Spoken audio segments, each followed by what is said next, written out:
Gotta go. Cecile Crawford, welcome to Not Just Headlines. Thank you for having me. So can you start off by describing the district you're looking to represent? So District 2 is on the east side of Greensboro.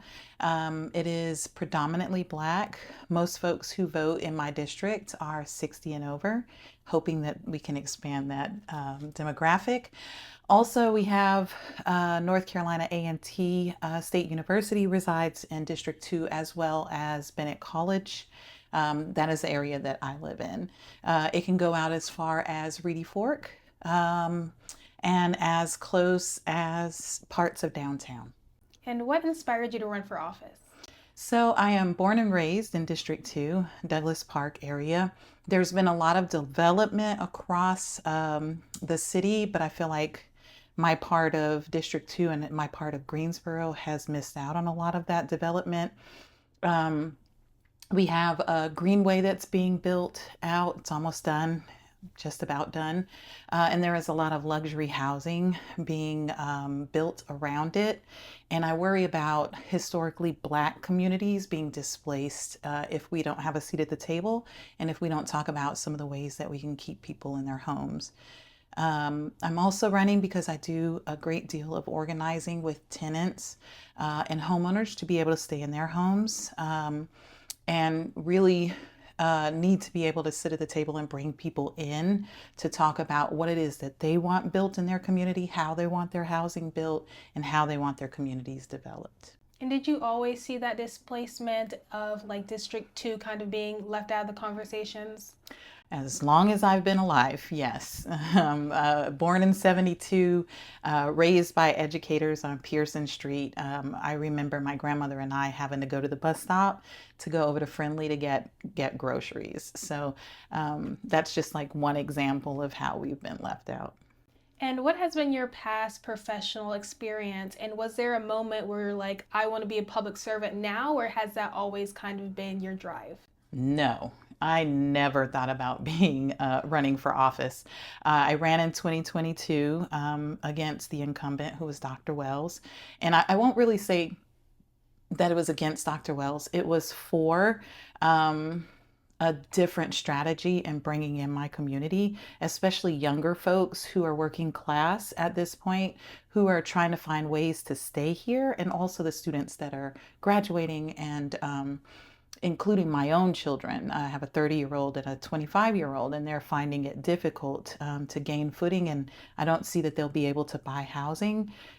So this is not just political, it's personal, just because I see that we just need a new strategy in how we do things in Greensboro. And then also some folks that I organize with were pushing me to also run.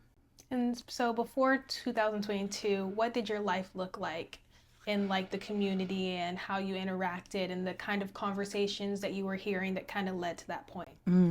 So before 2022, I had been a single mother, two girls.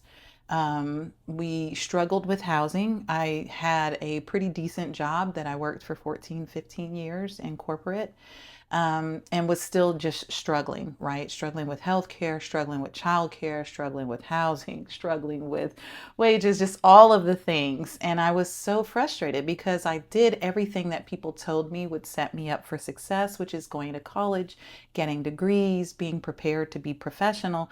And none of those things were helping me survive. And so what I did is I heard of this presidential candidate in 2016, and he was talking about, the fact that we all should be able to afford our homes. We should all be able to have health care in one of the wealthiest countries in the world. And that resonated with me, right? I was struggling. And so I started doing political organizing for the national campaign for Bernie Sanders. And that really opened up a world of how politics work. I knew a lot about the federal level, but not enough about the local level. And so I started meeting other organizers and being introduced to local organizing. And then the 2020 campaign came, and I really was super involved. There were what were called Bernie captains, and we were actually organizing all of the events for the campaign here locally. And those were the folks that brought me into Guilford for All so that I could get that further political education. So that all of that really just changed how I thought about the way the world works, and that was my start. Wow. So you're obviously hearing a lot of input and voices from the older generation because they tend to historically come out more. But when you do happen to have conversations with younger people, are there points where there are similarities? How do the conversations differ about the needs of like being on a nationwide campaign like that and helping organize, but also locally? So for work, we do the tenant organizing. We also do Court Watch. So I'm the program director for American Friends Service Committee of the Carolinas, and we wanted to see what the landscape around housing looked like. We noticed that there was a lot of help for houselessness, a lot of money to help with houselessness. But Houselessness, I never heard of that yeah, before. homelessness, House, houselessness, the yes, unhoused, yeah. the unhoused. But we noticed that there wasn't a lot of work in the prevention of people being evicted or losing their homes. And so to learn more, we started a court watch so that we could see in real time what was happening to people. And we started cohorts where we start bringing in pre-law students from A&T. And so this last cohort, we had about 12, and our coordinator was a pre-law student from A&T. What happened was we were in court and they were watching their peers being evicted. Wow. And so it really dawned on me that we say we want young people to stay here in Greensboro, and yet we are not making any kind of pathway for that to happen. And these kids are taking evictions into their future. And there are a number of kids who end up, and I shouldn't say kids because these are college students, these are grown-ups. There are a number of those grown-ups who have to leave and go back home or become homeless because, some come from as far as California, and without housing, they're really suffering, and they're taking this into their future. And so I do hear like the availability of jobs and jobs that pay for them to be able to stay in their homes. Like, this is something that young people are dealing with, and we're seeing in real time. So what do you tell them to kind of ease their fears, or can you ease their fears? Like, how do you respond to fears like that?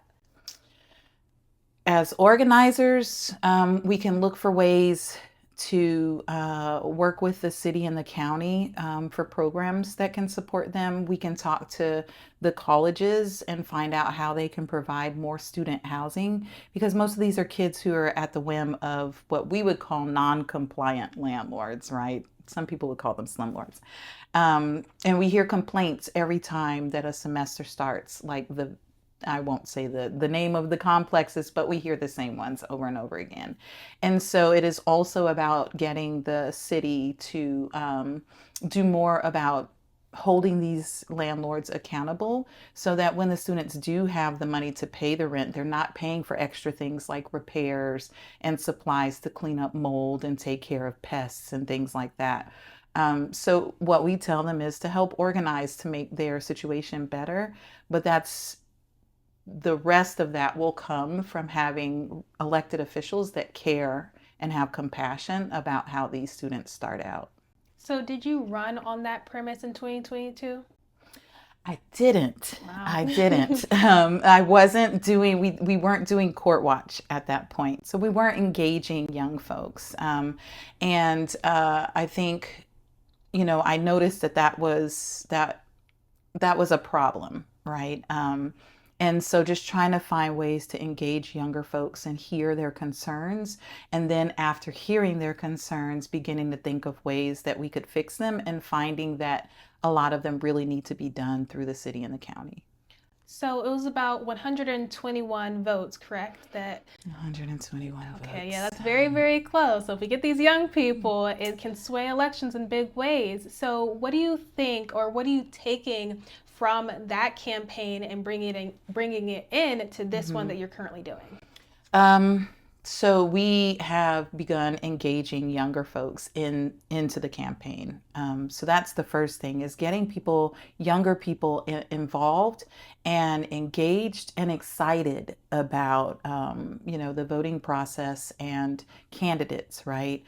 I mean, I'm not in my 20s or 30s, but I'm also not in my 60s or 70s. And so it is easier for me to find common ground around the issues that younger folks are facing, right? Also, my own children being in their 20s and just touching 30, hearing from them and their friends about what's difficult for them.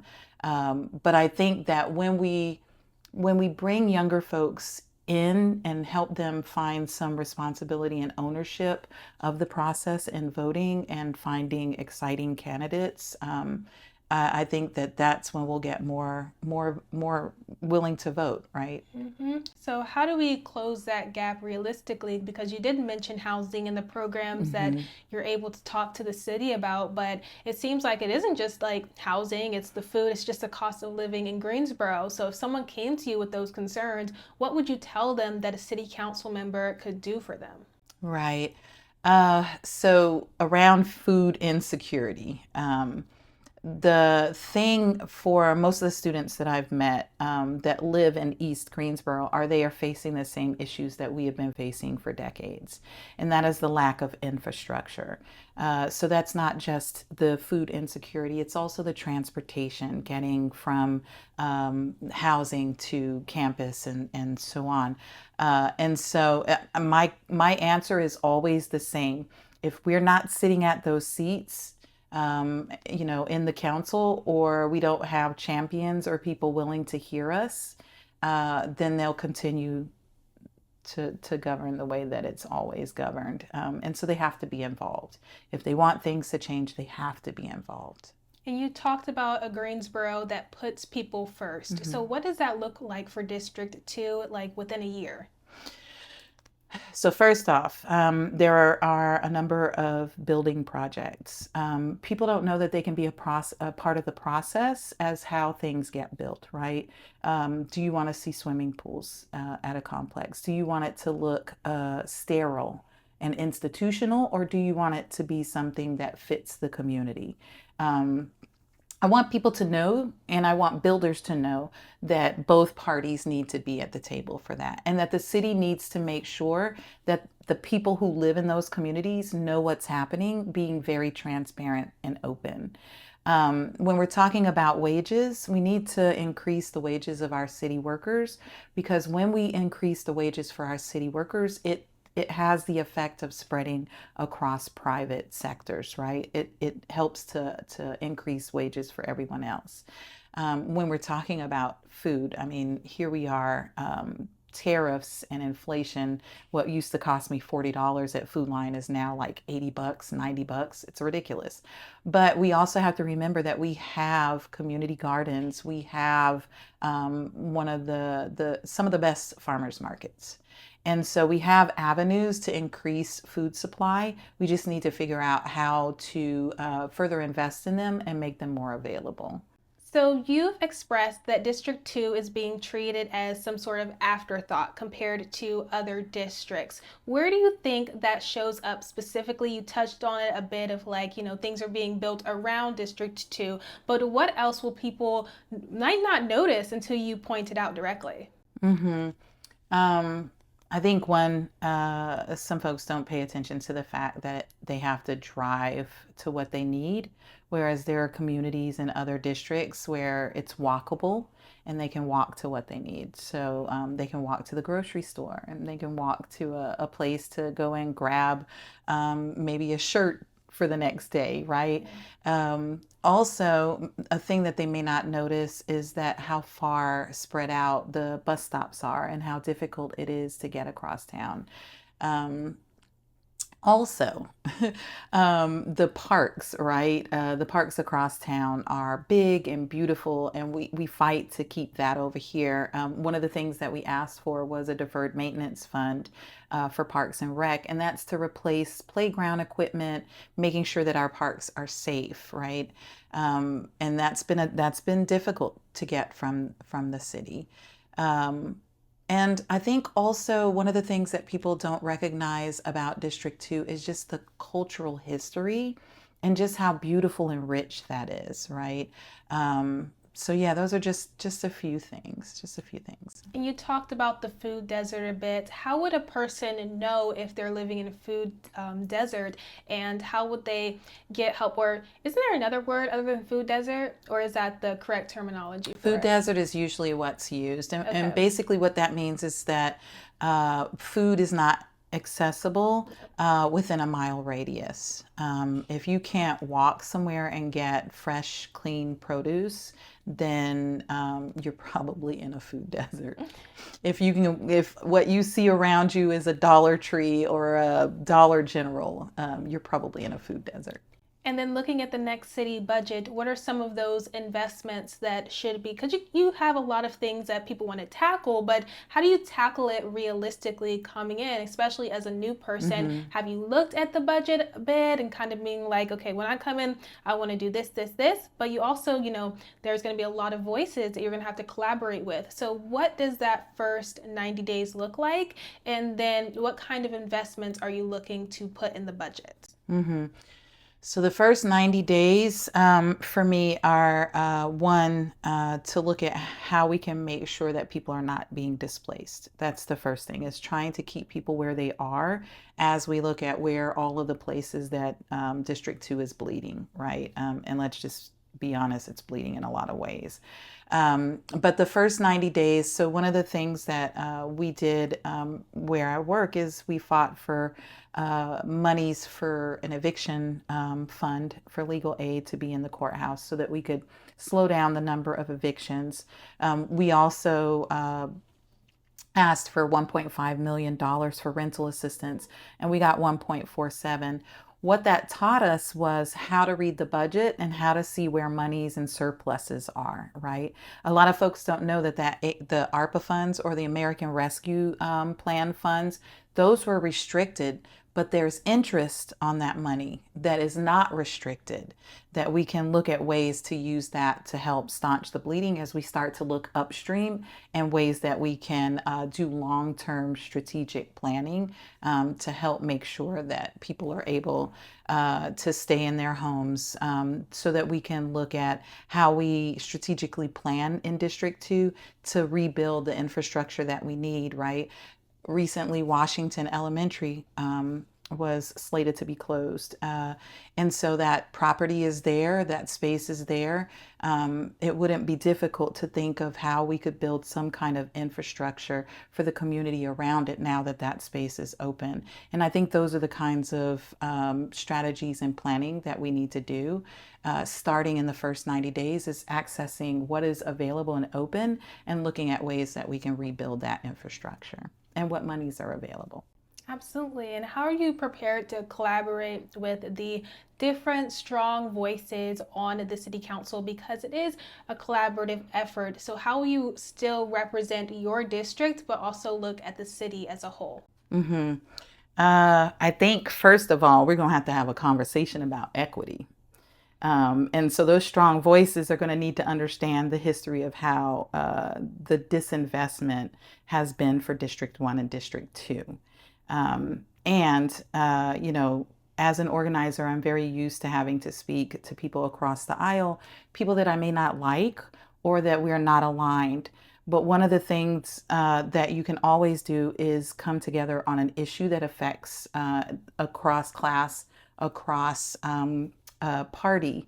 And, how many people do you know that are doing well want to hear about a rental assistance fund, right? Mm-hmm. It can be done.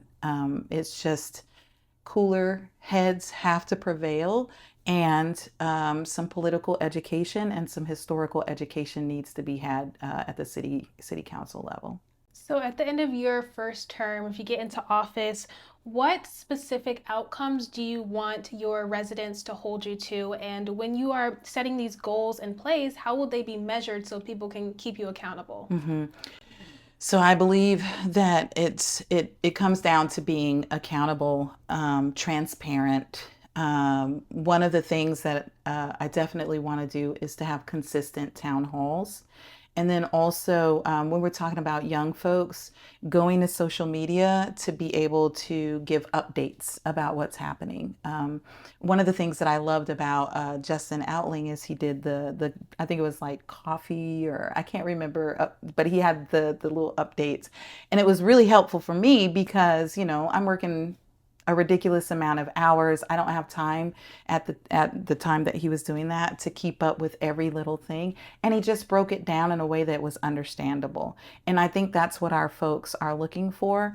Unfortunately, folks in District 1 and District 2 are so under stress of what's going on in their community and trying to make ends meet.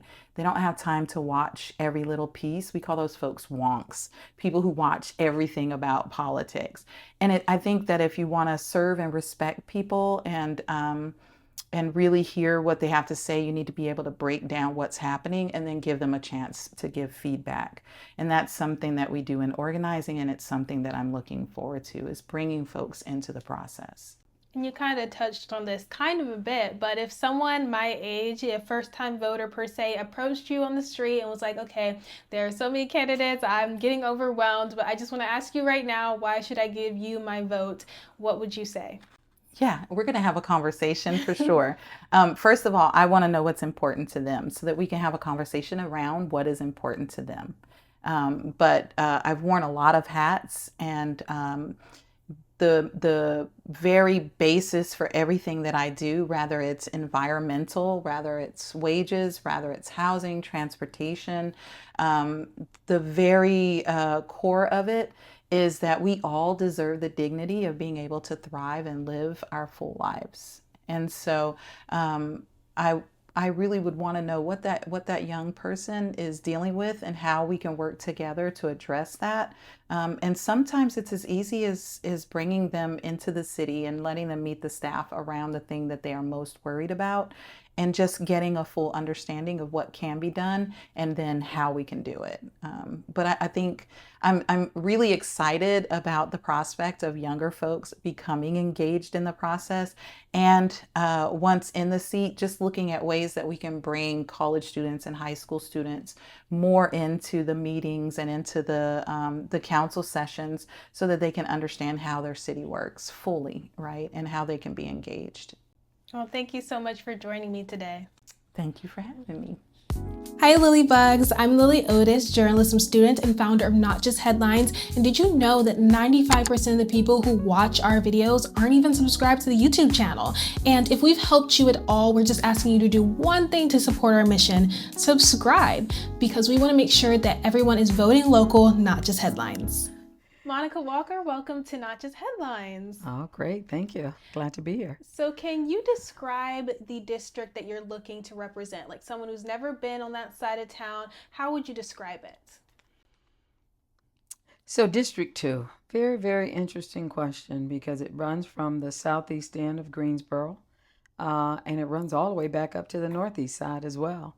I happen to live in the end of southeast Greensboro that I would describe as the most highly impacted area of the city. I am almost directly around the corner from Bennett College.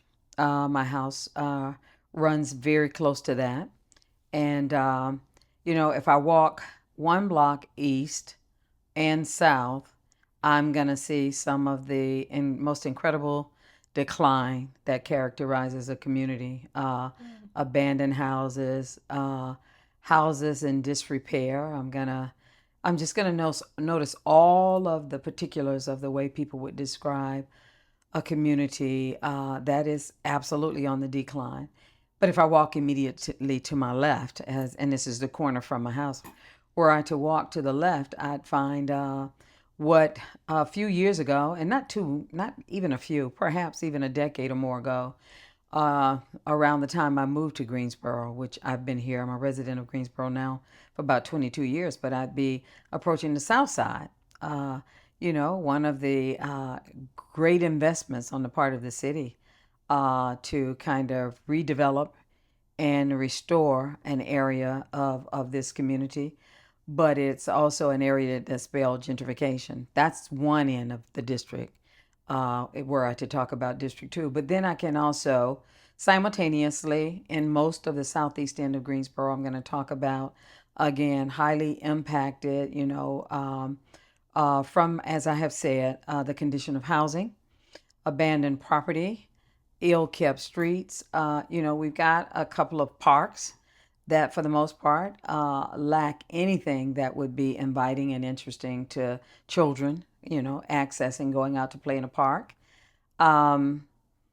That would be one end of the district. Another end of the district, I can run all the way up I-29 and connect with one of the latest housing developments, Reedy Fork. And when I say latest, it's not that it's very recent, but it's recent enough. And I'll see something entirely different. I'll see a well-developed and to some extent thought out community, but there's still, even I would say, areas of that end of the district that still, when one begins to think about economic development, we begin to think about retail. And if you're going to build or develop any community housing development, that should be done with one considering the kinds of infrastructure that should be there in support of that community, that should help to build the circumstances and the conditions of the community. And so I think from one end of District 2 to the other, though, mostly what I would be able to certify is that when one considers the entirety of the city of Greensboro, we're the most highly impacted community in all of Greensboro. And has it always been separate like that? Like on one side of the aisle, you can see like broken down sidewalks, and then on the other side, you can see a lot of like mixed use, like development properties and like new apartments and things like that. Has it always been like that? In District 2? Yes. I would say long enough to be of concern. I said to you a few minutes ago that I'm a 22, almost 23-year resident of Greensboro. I moved here in 2003, and it is the community that I found in 2003. It is the community that I still live in 2025. But I've also done a substantial study of the history of this city. And what I can tell you is that since I probably would mark it, at least date it back to white flight, the 1950s, the 1960s, when instead of, what could have been or might have been some level of integration. In fact, the street that I live on, historically at one time was the dividing line between what was Black Greensboro to the east and white Greensboro to the west. There's actually a corner on the block, a house on the corner of the block that I live in that my best friend lives in, that was purchased in 1910 by a man who would become I think the colored superintendent of schools. But he purchased that property, and by some incident, apparently they did not know that he was a Black man, and he was allowed to purchase it. 24 hours after that purchase, it was found. In fact, it's William Windsor. So if you're familiar with the Windsor Center, yes, then this is his story. And that rather than to allow him to move in, and that's the side of a street, rather than to allow him to move into that particular property within 24 hours, leaders of Greensboro got together, purchased that property back from him, not allowing him to move in at a loss. So I say that because I think that when we really begin to talk about the conditions of District 2, it is important for us to have an understanding and exposure to the history that shapes and has contributed significantly over multiple. In fact, if we're talking about the 1950s and we're now in 2025, we're talking about almost 7 decades of conditional circumstances that largely have remained the same. And when I say remain the same, let me be careful. That, in fact, while this has been the east side of Martin Street, moving to the east, has been largely Black, the conditions that have been pervasive, I would say severe, persistent, and pervasive in terms of poverty, in terms of decline, in terms of a lack of retail, and all of the things that communities that should thrive and that would thrive would be in need of. Those things are absent in this community and have been for a very long time.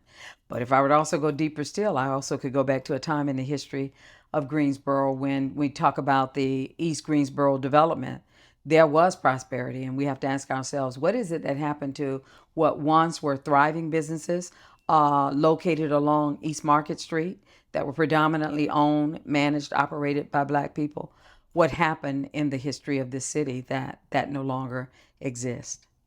And what have you found, like, in other areas and districts in Greensboro that has that history, or is that unique to District 2? Because I'm curious, because it seems like you've done a lot of research and you're like a history person. So is that like a unique history to District 2, or what is the history in other districts like that? For me, I'm not confining it to District 2. Actually, we are adjacent to District 1, and the same characterization that I've given to District 2 could probably be said simultaneously of District 1. So, but when you look at, we have 5 districts. When we talk about seats on the council, we have 5 districts, and then we have seats that are at large. But when I talk about the districts that, in terms of the conditional circumstances that I just described, those could largely be confined to District 1 and 2. We are overwhelmingly a Black district.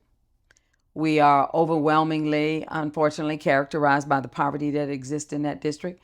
And then when you start to talk about Black and you start to speak of poverty, then what are the other things that people begin to associate with that? They're going to associate crime.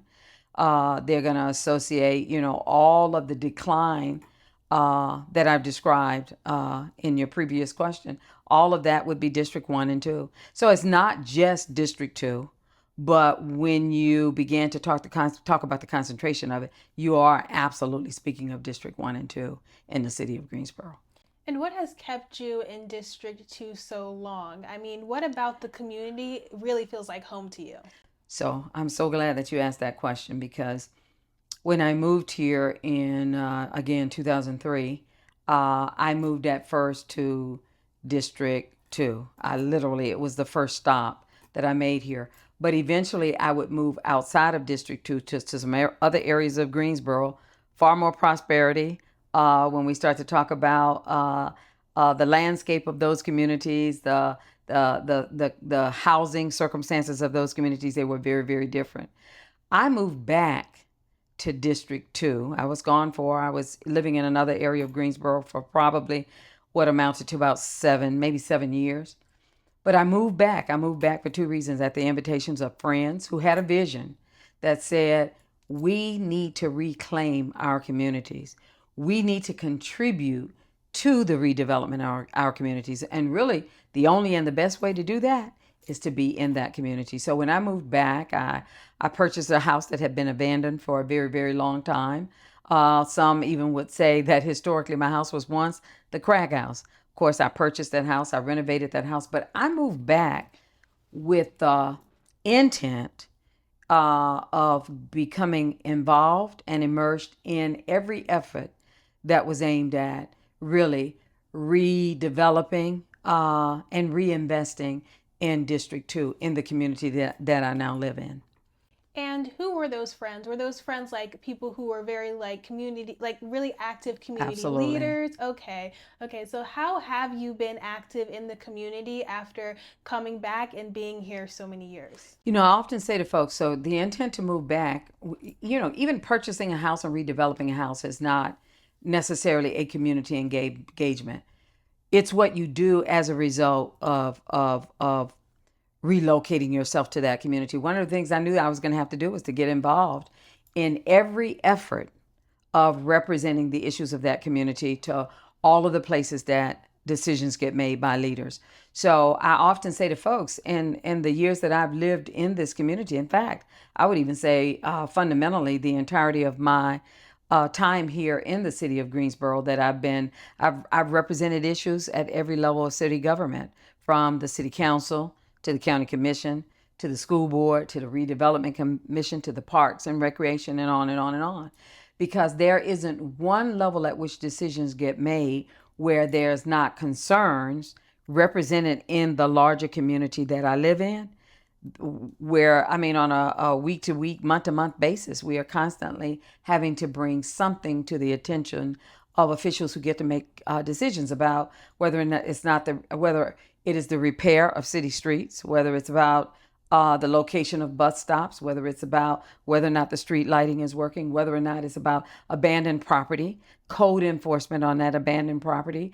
I mean, you name the gamut of those things are all issues that have to be addressed. And so really the entirety of my stay and living, I now have grandchildren. My daughter lives in the same community as I did, who also got convinced to locate to that end of the city because we think it's important. It has a history that is important to us. There's cultural roots in that end of Greensboro that are very, very important to us. And I'm just grateful for at least the vision and the community that I've become very much a part of, that those of us who have chosen to be a part of that community understand the work ahead of us. And so there's some things on my street that I wish looked differently. There's some things on my block, better conditions. There's a pothole within probably 100 feet of my pulling into my driveway that I have to avoid every day. That I'm driving home and pulling into my driveway. And asked me whether or not I brought that to the attention of city leadership and officials. Of course I have. And I'm constantly told that there's a rotation of the way that city streets get repaired, and we just happen to be in that rotation. And now, years into the complaint about that, we still have no repair to the condition of city streets. So I could just go on and on and on. That's just one of the many things. But it's the work, and it's the work that I'm committed to. It's the work, and when I say I'm committed to, I'm also a part of a collective of folks that are committed to that. I'm the president of the Goral Street Neighborhood Association, which is the association that has governance or how should I say, has claimed responsibility for addressing the issues of our community. But I'm also one of the principal coordinators for something that we've developed called the Unified Neighborhood Council of Southeast Greensboro. So those are associations that you might even have heard of. We are the Goral Street Neighborhood Association. We're the Old Ashboro Street Neighborhood Association, the Ashboro Square Neighborhood Association, Bimbo Park Neighborhood Association, Arlington Park Neighborhood Association, and the Old L. Richardson Neighborhood Association. There are 6 to 7 neighborhood associations that, instead of individually addressing these issues to city leadership, we thought it made sense to be unified in our efforts because we're all suffering under the burden of the same set of circumstances. Poverty has been concentrated in our community. All of the things that I described a few minutes ago, the potholes, the street lights, the abandoned housing, the conditions of housing that really requires an engagement of code enforcement. It's the same throughout all of those. Those communities are all adjacent to one another. So rather than bringing individual concerns to city council and other entities like the Redevelopment Commission and the Parks and Recreation or the Zoning Commission, we have allied in our efforts to say, no, this is not one single community that is bringing that to your attention. This is the conditional circumstances of all of our communities that is unacceptable. And so we continue to push until we get some kind of resolve. So those are the kinds of things that we're doing, and quite intentionally, because we are all people who not only have invested lives in that community, we care very deeply about that community, and we believe in the possibility of change, transformation of that community. So why now? So what was that moment where you're like, I have to run and I'm going to do it now? Were you sure, or did you have some some reservations about it? So what was that moment where you're like, I'm going to run for office now? I'd be kidding you if I were to say I haven't had reservations, Lily. I had a lot of reservations. I'm not one of those people that dreamed of becoming involved in politics that directly. Never. It wasn't. In fact, when I think about my granddaughter saying to me she wants to be an attorney, that's almost like saying, well, that's kind of public facing in its own way. And I admire her for that, but that was not the thing that I dreamed of and thought about. Have I been engaged? I lived 20 years of my life in New York prior to coming here. Have I been engaged at the level of being concerned about communities, each one and every one that I've ever lived in? Always. I, for the most part, thought that the work of addressing these challenges and these ills of the community, I've done that behind, when I say behind the scenes, meaning that I've been that person that has been in front of the city council asking, pleading, begging, and bringing the conditions of a community to the attention of a city council. It's actually at the encouragement of members of my community saying to me, you've been doing this work, you do it anyway. Because bringing those issues before the bodies of leadership that get to make the decision, why don't you move it from being the person that's asking for the right decision to be made to actually being the person in a seat who can contribute to the correct, proper, appropriate decision being made? So it took a while. I wrestled with that, but it did make sense. It made a lot of sense that, we often go to power asking that people in power make decisions that are favorable to us. What happens when we make the decision that, no, it's possible for us to sit in those seats of power and, give some credibility, or maybe credibility is not the right word, but to be fully engaged and invested in how those decisions get made. So that was largely it. And what is your professional background that can be utilized on the council? I am. I do a number of things. I think I've already pretty adequately described to you that I'm fully engaged in community organizing, because that's what we say. I say that I'm an organizer. I was an organizer when I lived in New York City. Actually, my background, even I'm born and raised in the state of Alabama. I was an organizer as I lived in the state of Alabama, and having left there and moved to New York, I was just as invested in what was happening in the community that I lived in, which happened to be in Brooklyn, New York. Since moving here, I've continued that level of organizing and engagement with representing the concerns of a community that should be in far better condition if decisions were made in support of these communities. So that's one level, is that I'm a community organizer.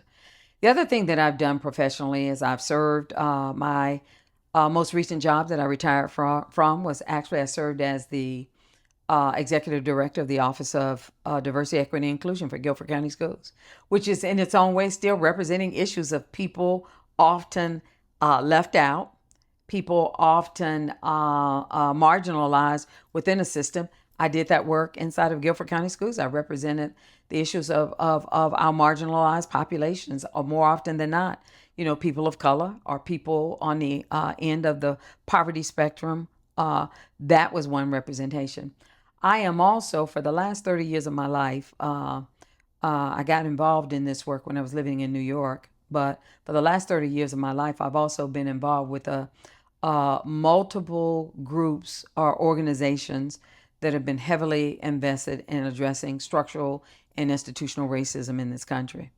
And so I often say to people, it's the most important thing that I do. It has become a way of life for me. And that is that I am very studied in understanding the history of this country, as well as you can say for this country, and then you can begin to express that in how I see that in the state of North Carolina, how that I see that in the city of Greensboro, but understanding structural and institutional racism.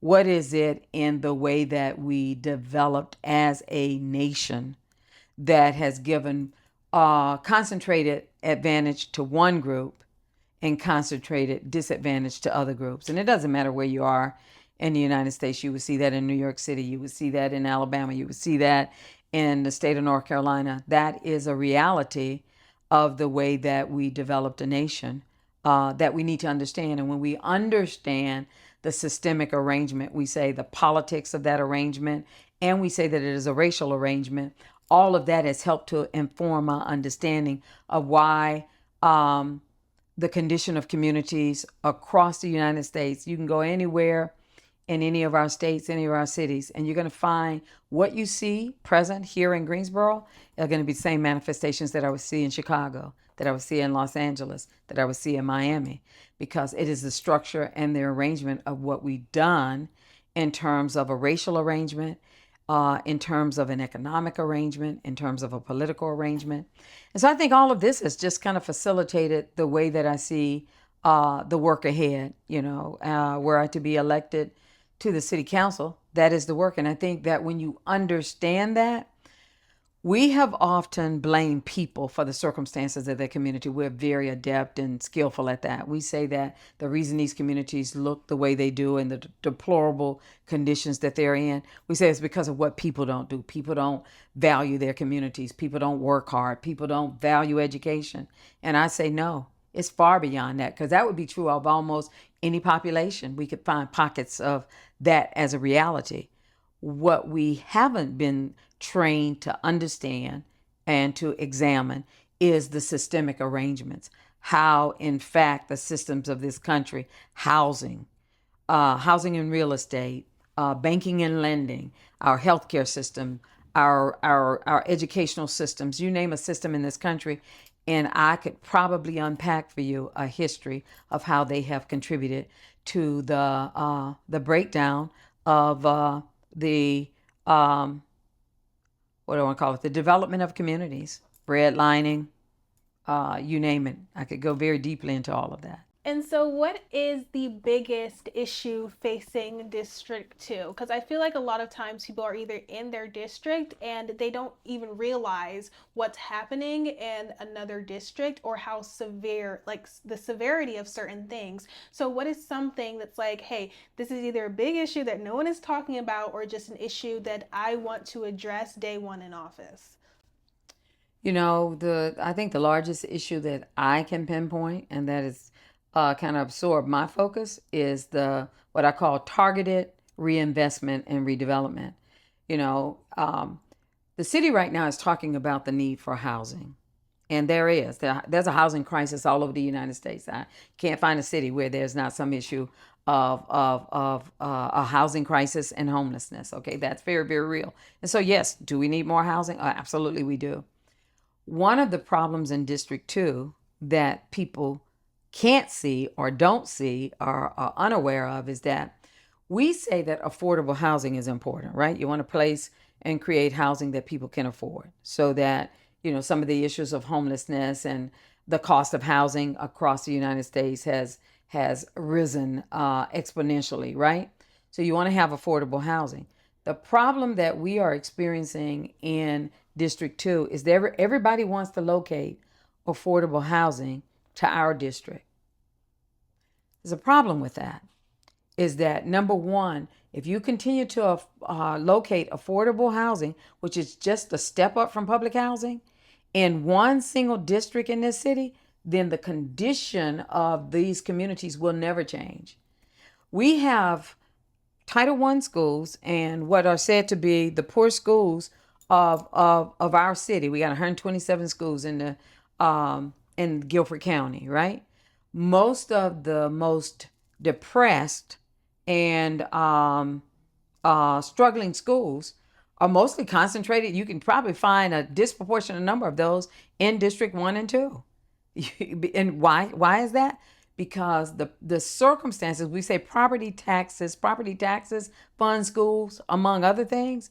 When you look at the conditional circumstances of the environment that surround the schools that are doing the worst, they're the same.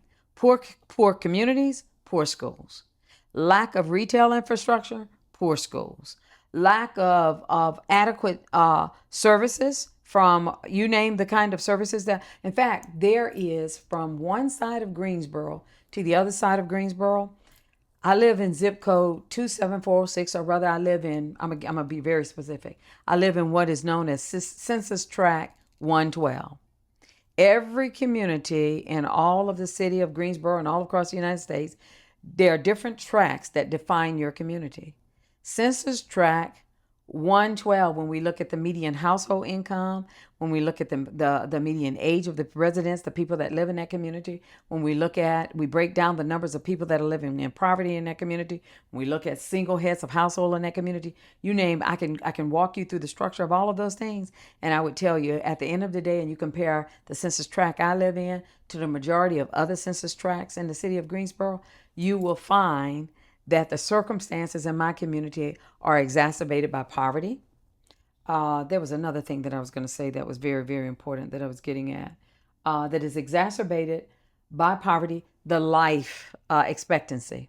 The life expectancy in the zip code that I live in is 15 years less than the life expectancy of people living in 27410. What does that say to you? The zip code that I live in has already decreed that I am less likely to live as healthy or as long as somebody who lives on the opposite side of Greensboro. I'm in the southeast end. Compare my life expectancy to somebody on the northwest end. 15-year differential. 15-year differential has nothing to do with necessarily my behavior. It does have to do with the environment that I live in, but not even necessarily because of my behavior. And when we can draw distinct differentials as clear as that between the conditions of one side of Greensboro that adds to and supports the healthy circumstances of one population as different than another, all of us should be concerned about that and what is necessary to turn that around. I love the language. Your mother says, turn it around. We need to turn that around. And then you have compared District 2 to District 1. So how are you willing to collaborate with whomever the representative will be? Like, how are you prepared to go in with, your list of concerns? And have you even had the conversations? I would say yes, I've had the conversations because as I have engaged in organizing for all of the years that I've said to you that I have, that of course has brought me into relationship with people who are having the same concerns in District 1, the current city council person sitting in that seat, the current city council sitting in the seat that I am vying to occupy. You develop relationships, and relationships are very, very important. Because one of the things I know for sure as an organizer is that when whoever gets on that dais and begins to make decisions, whatever it is that you're trying to move in order to improve the circumstances and the outcome of the district that you represent, you got to have 5 votes. 9 people sit on that council. You have a mayor and 8 other people who get to vote. And so the work that needs to be accomplished and the work that needs to get done is going to require that you have the kind of relationships to compel, to convince, and to persuade others to vote for those things that are going to be very important to, whether it's passing the ordinances or whatever it may be, you've got to have the relationships to be able to do that. And that's one of the things I think that is important to me that I think I bring as an organizer is developing the kind of relationships with people to be able to achieve a common goal or a means to an end. So it's work. And it's very relational. And every single seat has someone who is contesting it. So realistically, we could have a whole new council. Absolutely. So how do those conversations even look like now? Do you have relationships with people who could be a new council member? Like, how do you approach those conversations? And are they even good relationships? Because I know a lot of times you can start off and there can be a lot of headbutting. Yeah. Because of, like you mentioned, the votes. So how can you explain the relationship? It's interesting, and I'll say this, Lily. 5 people are vying for the seat that I'm vying for. I'm one of those 5. Actually, one of the person I hold in high esteem and high regard, she and I are running for the same seat. It could be said that we are friends, and we are. One of the conversations that I had with her going into this is that I'm not running. In fact, it's not my intent to run against you. It is my intent to run for the seat because I just think that there's something that I bring to the seat. I've been encouraged to do so. And I actually honestly believe that were she elected or if I'm elected, I think the city of Greensboro is going to be in good hands. There are 2 people that are vying for this seat. I don't know them. I've never met them. I wouldn't even speak negatively about them because I don't know them. And then there's one person that I don't necessarily agree with their politics. And for that reason, I'd be concerned if they were in that seat. I'd be very concerned if they were in that seat. But, I think at the end of the day, all five of us who are vying for this seat from I don't know the singular motivation or impetus for people who are also have declared their candidacy. I don't know what it is, but I would just imagine that in any race, the mayoral race, other districts, not just this district, there are people that feel like I could bring something. And I think we all are, as a result of our interest in occupying those seats, have to do the most effective job of convincing people that we're real clear about what the issues are. And at the end of the day, how we can best represent those issues if we were elected to the position. That's the work that I've got to do between now and October 2nd, and then again, November 7th. And how do you guard yourself from insider pressure to maybe change your vote on something? Like, how are you going into that being like, this is what my community needs and I'm going to stand on this? I live in that community. I'll say it this way. I live in a community where I'm real clear of all of the challenges that are being met by that community.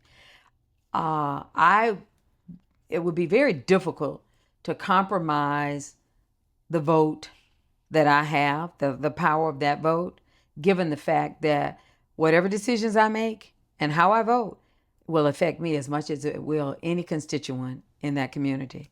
I think that's really, really important. And when you're clear about that, I think we negotiate. I think there isn't any level of work that I've done in all of my professional career and even in all of my organizing career where I didn't have to negotiate with people. We do. Negotiating with people is very different than the question of whether or not I'm compromising my values, because I don't see myself, can't see myself as compromising the things that I think are very important, critical to what I believe in, and what I think at the end of the day, I've got 3 grandchildren, and they live in the same community around the corner from me. And so compromising my values would be like saying I'm willing to give up this thing that I feel is very important to the health of my grandchildren. It's just not something that I think would be easily done. And how do you measure success by the end of your term? I'll be able to point to at least a community where this plan that I'm talking about, we can see the fruits of it. We will have gone in and done that thing which we said could be done. And it might, here's the deal. You won't change. Nobody, I don't think there's anybody that can change all of District 2 in one shot or one term as a person sitting on a city council. You can't do it in District 1, 2, 3, 4, or 5, or the city at large. But I do think that at the end of the day, if done right, and my work is to be able to garner the support of the other people that sit on that council, not only to see it, to believe it, to invest in it, and to produce it.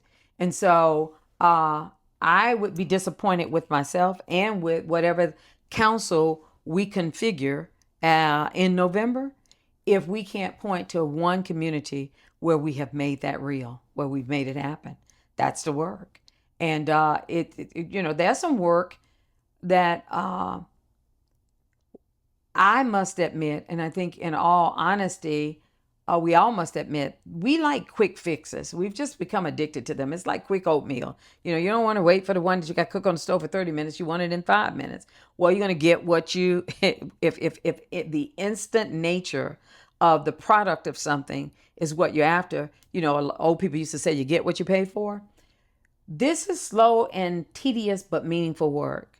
Changing a community, changing and transforming a city. But when it's well thought out and well developed and planned, what we began to see over time is sustainable change.